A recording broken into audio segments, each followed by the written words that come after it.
Hello guys, पिछले lecture में हमने पहले चैप्टर का पार्ट ए पढ़ा था और उसमें परावर्तन के बारे में पढ़ा था। आपको परावर्तन के नियम क्या होते हैं और परावर्तन किस घटना का नाम होता है। आज हम इसका जो अगला नेक्स्ट पार्ट है उसके बारे में बात करेंगे। और यहाँ पर मैं आपको सबसे पहले बताऊँगा दर्पण के बारे में। दर्पण को जनरली सभी जानते हैं, हमारे सभी घरों में लगा होता है, उसमें घटना होती है परावर्तन की। दर्पण एक कोई भी हमारी चिकनी सतह होनी चाहिए, कोई भी हमारी चिकनी सतह होनी चाहिए। उस सतह के एक सिरे को अगर हम पॉलिशदार बना दें, चंदे की परत चढ़ा देंगे और उस पर रेड ऑक्साइड की आमतौर पर पॉलिश कर देंगे तो इसे हम दर्पण कहते हैं। दर्पण को जनरली दो भागों में हमने डिवाइड करेंगे। पहला मैं जो बता रहा हूँ ये आपका समतल दर्पण है, भाई समतल दर्पण होगा।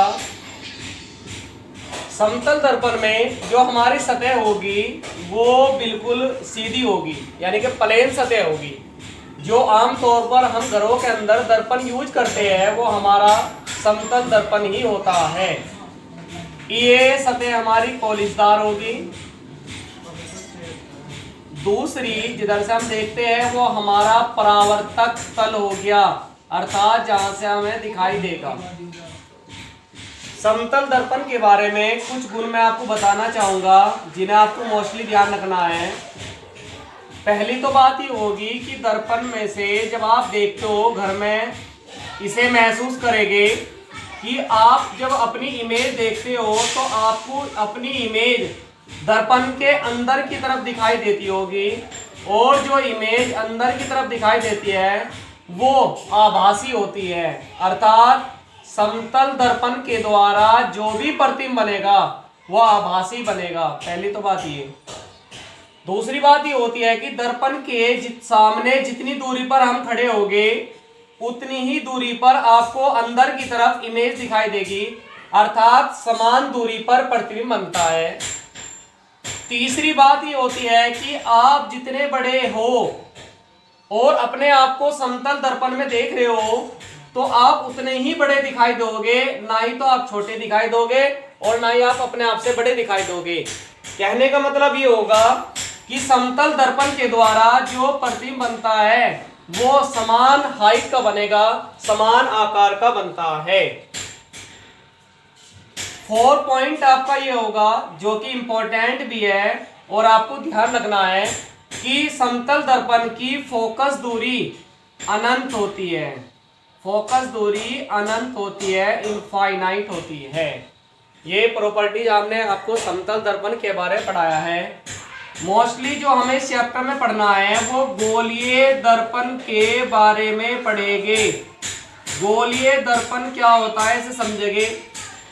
अगर हमें एक कांच का खोखला गोला ले लें, उस खोखले गोले को एक तरफ से कट कर दे, इस हिस्से को हम यूज में ले आए, ये वाला जो हिस्सा है इसे यूज में ले आए, जो हिस्सा डॉटेड डॉटेड है इसे हम छोड़ देंगे। दर्पण तब बनेगा जब एक सतह पर पॉलिश कर देंगे।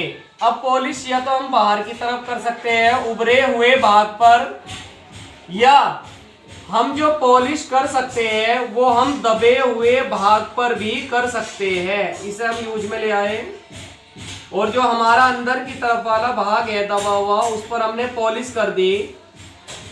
तो अगर हम कांच के खोखले गोले से एक हिस्से को काट ले, उसके एक सतह पर पॉलिश करें, पॉलिश करने के दो तरीके, या तो उभरे हुए भाग पर पॉलिश होगी या दबे हुए भाग पर पॉलिश होगी।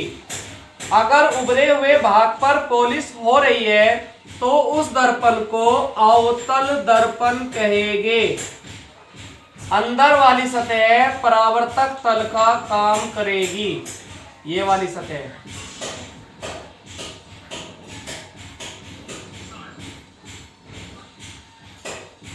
इसी तरह अगर दबे हुए भाग पर पॉलिश हो रही है और जो उभरा हुआ भाग है वो परावर्तक तल हो, तब उस दर्पण को उत्तल दर्पण कहेंगे। पता लगा कि गोलीय दर्पण दो प्रकार के होते हैं, एक अवतल दर्पण, दूसरा उत्तल दर्पण। अब गोलीय दर्पणों के संबंध में कुछ परिभाषाएं आपको जाननी है, एक एक नंबर के लिए आती है और वैसे भी हमेशा आपको जरूरत पड़ती रहेगी। सबसे पहले हम जानते हैं वक्रता केंद्र के बारे में। वक्रता केंद्र किसे कहते हैं? सी से हम इसे डिनोट करते हैं। देखिए, जिस गोले से काटकर आपने दर्पण बनाया है, उस गोले का जो भी केंद्र होगा उसे दर्पण के लिए वक्रता केंद्र कहेंगे। गोले का तो केंद्र होगा, लेकिन दर्पण के लिए वक्रता केंद्र कहलाएगा। दूसरा, वक्रता त्रिज्या। त्रिज्या को कैपिटल आर से डिनोट करेंगे और डेफिनेशन ये होगी आपकी कि उस गोले की त्रिज्या जिसका एक भाग दर्पण होता है उसे वक्रता त्रिज्या कहते हैं। अर्थात जो गोले की त्रिज्या होती है उसे दर्पण के लिए वक्रता त्रिज्या कहेंगे। तीसरी बात, ध्रुव। ध्रुव को P से डिनोट करते हैं। हमारा जो दर्पण है उस दर्पण का मध्य बिंदु जो होगा, उस मध्य बिंदु को हम ध्रुव कहते हैं। दर्पण के जो परावर्तक तल है उस परावर्तक तल के मध्य बिंदु को ध्रुव कहेंगे। चौथी बात आपकी होती है मुख्य अक्ष।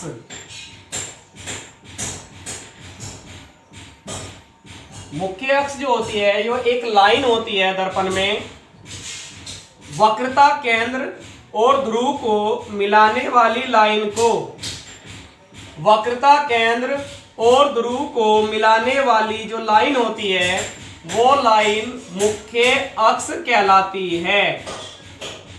इसी के रेस्पेक्ट में हम दूरी को मापते हैं। फिफ्थ डेफिनेशन आपकी होती है मुख्य फोकस।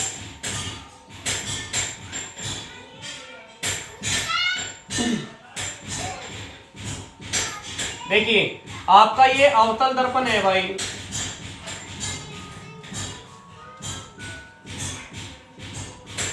और ये आपका उत्तल दर्पण है।